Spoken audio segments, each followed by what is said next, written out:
Hello and welcome to the Irish Rowing Podcast. I am your host, Niamh. First, a message from our sponsors. As a man, do you find it hard to get a dress shirt that actually fits your rowing body? Rowing Chat introduces William Mahoney, the specialist shirt maker for athletes. Get started with an exclusive 10% discount coupon RowingChat10. Follow the link from the show notes or at rowing.chat/sponsors. Also, the Rowing Chat Network is currently surveying our listeners to learn more about you. Please take a few minutes and visit our website and click on the listener survey link found at the bottom of the home. Now on with the show. There is no escaping the effect COVID-19 is having on all of us at the moment. Not only is it affecting people's routines, day-to-day life, work and school, it is also affecting all sports around the country, including rowing. River, coastal and offshore rowing regattas and events have been cancelled, clubs have suspended training sessions, and athletes are having to adjust to a new normal of training at home or in isolation. We have also seen the cancellation of international events such as the World Rowing Cups 1, 2, and 3, the European and America's Olympic and Paralympic qualification regattas, and the postponement of the European Junior Championships. This is obviously having a detrimental effect on athletes and international federations, particularly with it being an Olympic year. How will boats qualify for the Olympics and how will squads be picked for those boats that have already qualified? Well, to tell us how this is all affecting rowing in Ireland, I am joined by Rowing Ireland CEO Michelle Carpenter. Michelle, you are very welcome and thank you so much for chatting to me. Thanks a million, Niamh. So you might just start, Michelle, for anyone that is listening, by just introducing yourself and a little bit about your own background. Sure, absolutely, my pleasure. I guess my name is Michelle Carpenter. I'm the CEO of Rowing Ireland. I started rowing myself at the age of 13 in Shannon Rowing Club in Limerick. And I rowed then there for a number of years when I would have won the Irish Rowing Championships back in 1988.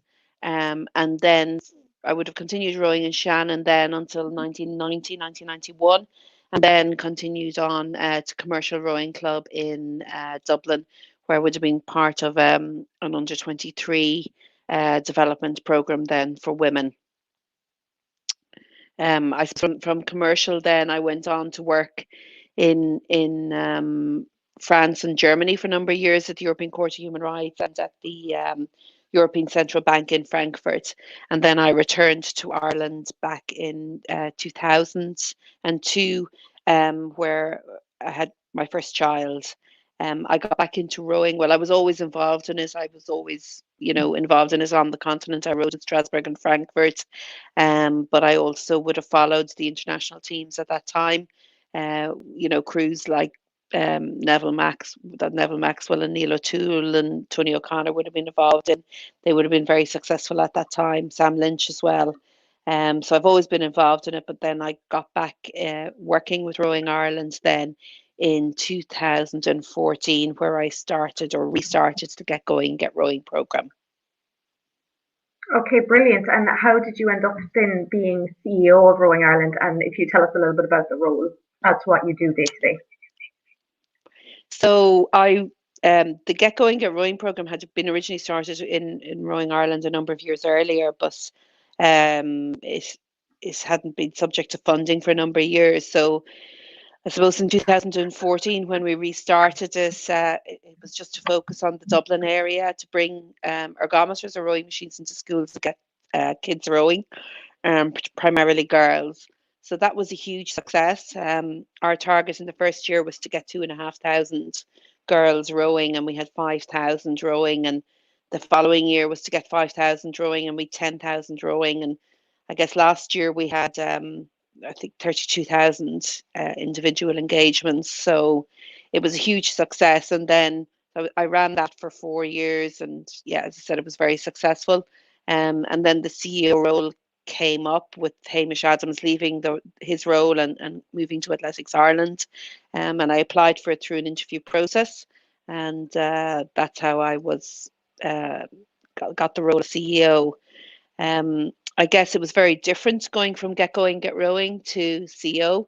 It was a big change because participation and a schools-based project was there's an awful lot of positivity about it. So my role is very broad. It can range from high performance and all the challenges that go with that to putting operational plans in place, adhering to the strategy, supporting clubs is key to our objective, growing the sport, making sure everyone can row. I would like to see everyone in this country being able to row, whether they're, aged 8 or 88. And then things like the governance code, working with FISA and leading our sport is also a key part of the role. And they're outlined in our strategy that I would have launched together with our board back in January 2019, or probably end of 2018, but the start in January 2019. Okay, great, Michelle. And of course, the one thing that is on everyone's minds and lips at the moment is COVID-19. So can you tell us a little bit about how that has affected operations within Rowing Ireland? Like, are all the staff working from home? I know the NRC has closed its doors to most people. So tell us a little bit about how it's affecting the running of Rowing Ireland. Oh my goodness, where do we start? I guess, like everyone in this country, we're shocked at the effect it's had on us, and we were watching it in, I suppose, materialize from China and Italy, and hoping that it would never get here. But look, it has, and I guess even in the last week and a half, to see the changes has been dramatic. So, like everyone, with the announcement from the government last Thursday, we put uh, plans in place, and we put messages out to clubs advising them what they should do. And um, from last Thursday, things changed dramatically to last Friday. So from saying you could possibly train but keep a distance, to really that's not a good idea, has come into place. And we're trying to work with those changing recommendations and those changing environments from the government. So most clubs are closed down at the minute, and our priority is to support clubs as much as possible at this difficult time. So a lot of the staff would have worked from home anyway, because a lot of them would be on the road or on the go. So it's not a massive challenge for the staff to continue to work from home. We do have an office in Dublin and an office in Cork, um, at the National Rowing Centre, but a lot of the staff would be out and about anyway. It's the nature of the sport. So we've put an awful lot of supports in place for clubs. It's probably not enough, and we would like to do more, and we will work an awful lot more on that over the next number of weeks. But we have an in-house nutritionist now who's putting out a lot of information for clubs. We're working with Kenny MacDonald, who is rolling out online classes, Kenny's kettlebells and strength and conditioning, which are rowing focused. And next week, we hope that he will launch an indoor row erg program, so that people can watch it and erg at the same time. Those who are lucky enough to have ergs. So it's really trying to support clubs, and we have a plan in place where we'll put more stuff in place as well over the next number of weeks, not years. I hope weeks. I hope we're all out of it within a year. And from our high performance point of view, I suppose we were in lockdown before the governance announcement. So the athletes we shut the NRC for the safety of the athletes. They have been following practice and principles that they have been given by the Sports Institute. They've been watched, they've been monitored, and as of the end of this week, they're all in complete isolation together, living together in Lee Valley Golf Club, so that we can restrict any outside infections that might affect them.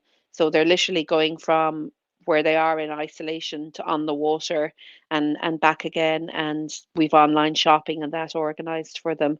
And I suppose that's key as well, Niamh, because we've had over the last few days, we've had calls from the public asking why are they out rowing together. But I guess they're like a family, they're living together.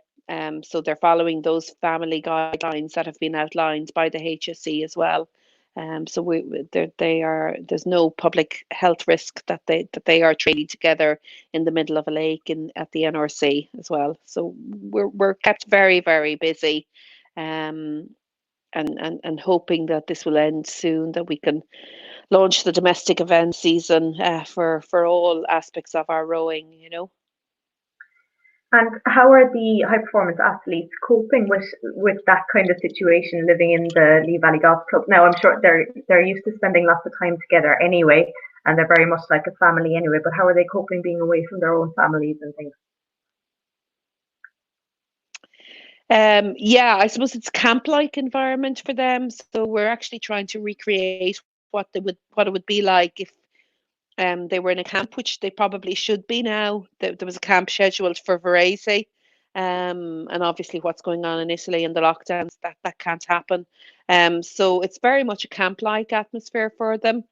Um, and we're supporting them quite a lot on that, and giving them every help they need. But they have a focus at hand, and we're very much still focused on the Olympics, and getting those 5 boats to the Olympics. Um, and I think once they have a focused and they're zoned in, they're quite happy with what's going on, you know. Okay, and speaking of the Olympics, obviously we're hearing pretty much every day there's a new announcement about a new event being cancelled, and that's included like the World Cups 1, 2, and 3, and different Olympic qualification events.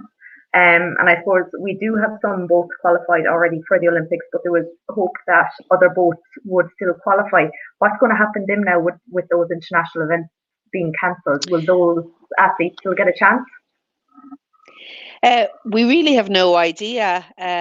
We feel that the best way to select those remaining crews is to pick the third and fourth crew from the B final last year. So those that would have been, um, next in line. There seems to be no other fairer way to pick boats. Now that'll very much suit our 4, who were very unlucky anyway last year. They should have qualified. We were trying to stop the race with a number of other nations when we realised that the lanes were unfair because of a prevailing wind that came down from there was a kind of a mountain behind the World Championship course in Linz, and apparently when it heats up, a prevailing wind comes down, and that affected the results of the last 4 or 5 B finals in Linz last year at the World Championships. So we had felt that they should have qualified anyway, and we're hoping that World Rowing will therefore take the third and fourth places from the B finals. That won't work in the favour of the women's lightweight double, and they will be very disappointed, and us equally, because they're training, very very hard at the minute. They've just been on a training camp as well, but that's probably the fairest way to do it. And I suppose from a positive, from the women's lightweight double, they're under 23, they're young. Margaret Cremen, and Aoife Casey and Cleona and Lydia, they're not long out of junior. Well, certainly Margaret, Aoife, and Cleona are not long out of junior, and we would have great hopes for them going forward, particularly as under 23, and then in line with the future as well. So we're hoping that the World Rowing will pick the third and fourth crews, but I guess we're waiting. There's been a lot of talk. John Tracy came out the other day. Olive Loughnane came out. Sonia O'Sullivan came out, saying that they believe it's unfair that the Olympics will go ahead. I believe our athletes want to go ahead. Whether it will go ahead and be postponed, that's another thing. But look, we're looking at all aspects of that, and we're putting plans in place. Whether it'll be postponed, whether it'll be next year, or whatever the IOC decide, we will be ready, and we'll be able to cope with that. Does that, by postponing it or possibly moving it to next year, would that drastically affect the athletes? Because obviously they've been preparing with the last 4 years essentially for this, and their training plans have been geared towards a regatta in July. If it's postponed by a few months or until next year, would that drastically affect our athletes? Yeah, it'll affect every athlete, though. It'll affect everyone training for the Olympics. So everyone will be in the same boat. And I guess that's the nature of sport. Things change, people get sick. We had people sick last year. We had Sunita, who had a really rough year last year, and she still managed to get a gold medal. So personal things happen all the time, whether it's sickness or or family circumstances, they affect training all the time. I think you don't have to be lucky, you have to be unlucky. But you have to be able to cope with that, and you have to be able to put plans in place. So if they are cancelled or if they are postponed, we will just put a plan in place and cope with it. And that's where we're very good operationally. And we have an excellent team, led by myself and Antonio Mauro Giovanni. And we have a really good high performance committee. And we're looking at that, and we're looking at putting plans in place and being able to cope with whatever changes are go our way. I know I've been in contact with friends. Tony O'Connor, former Irish international, is coaching in New Zealand. He's coaching the New Zealand Ace. They're in the same position. I'm in touch with the Canadians, through the work we've done with Larissa Biesenthal. Her husband's high performance director. They're awaiting as well. So I guess we're all on the same wavelength, as in we're all trying to change our plans to cope with whatever is thrown at us. Super. And for those boats that have already qualified, and I know, like, particularly the men's lightweight double, there's 2 seats obviously, but there was quite a number of athletes going for those seats. Have those crews been picked essentially behind closed doors already? Because I know the trialing process has obviously been affected as well. So have the boats that have qualified, are those seats already full, or are they still up for grabs? No, we have not made any selection for any of the Olympic boats. So they are very much still up for grabs, and they're all training away with that in mind. The trials were due to take place in the next week or two. We have had issues with the course at the National Rowing Centre, which we have to solve before those trials take place.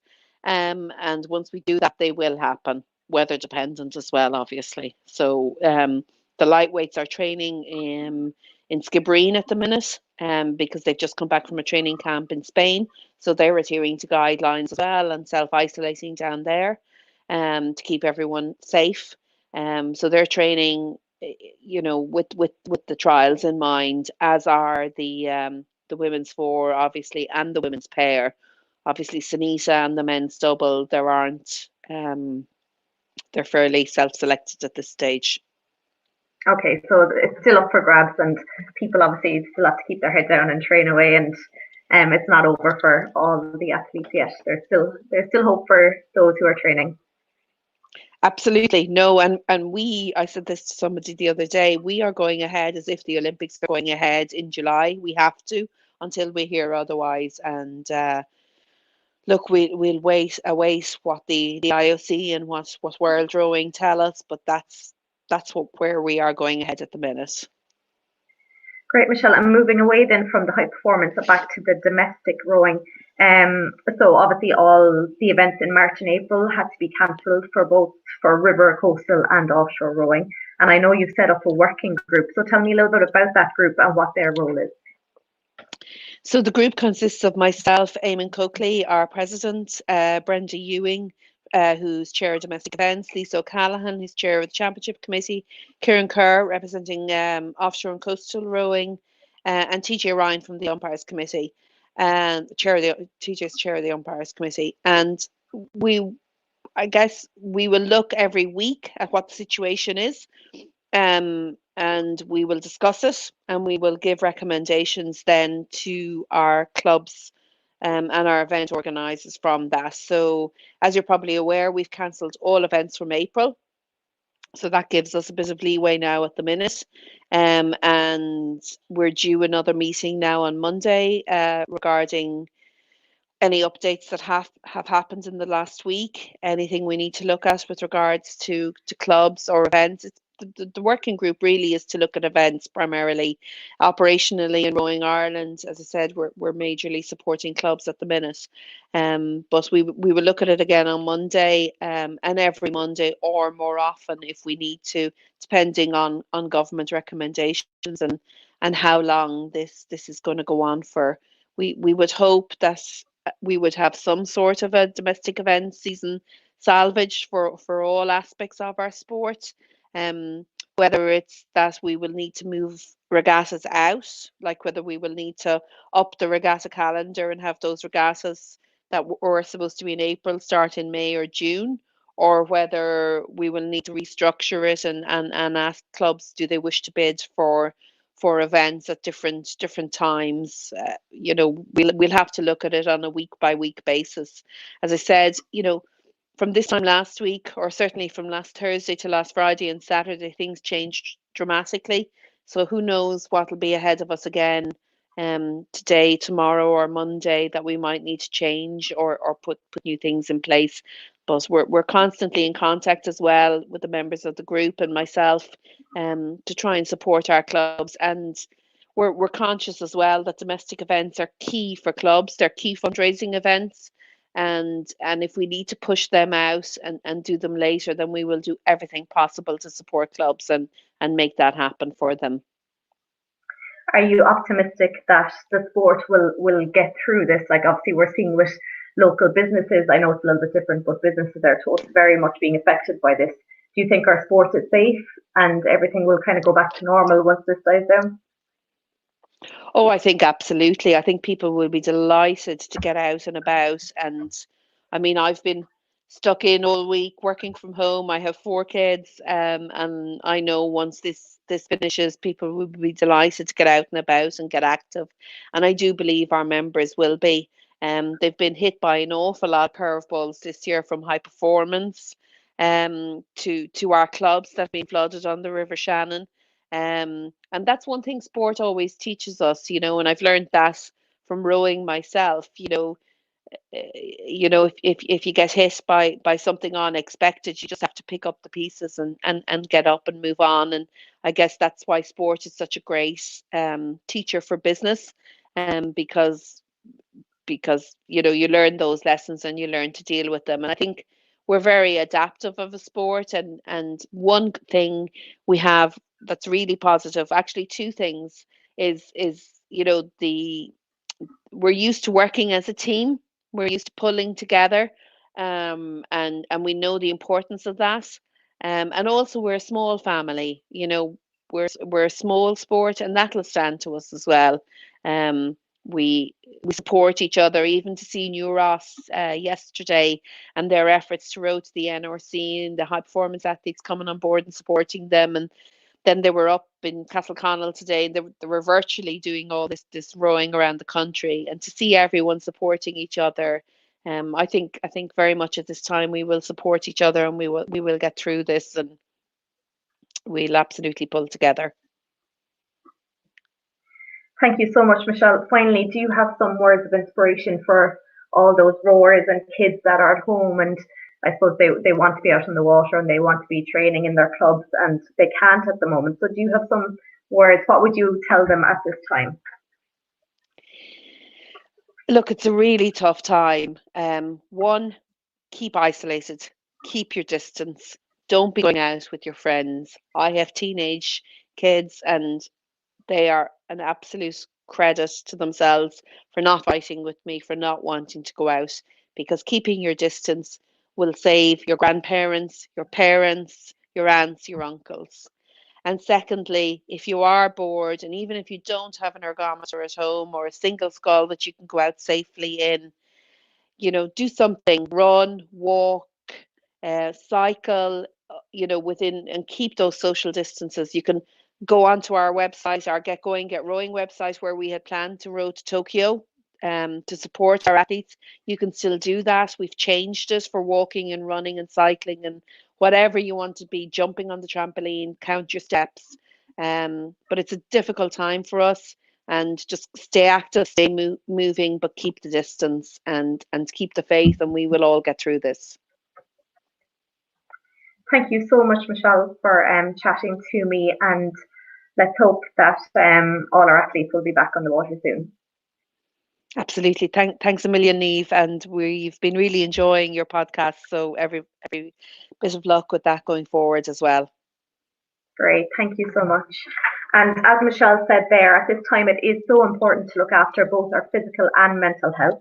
So make sure you're getting outdoors, get some fresh air, do some at-home workouts, do some solo training on the erg or in a single if you do have access to it.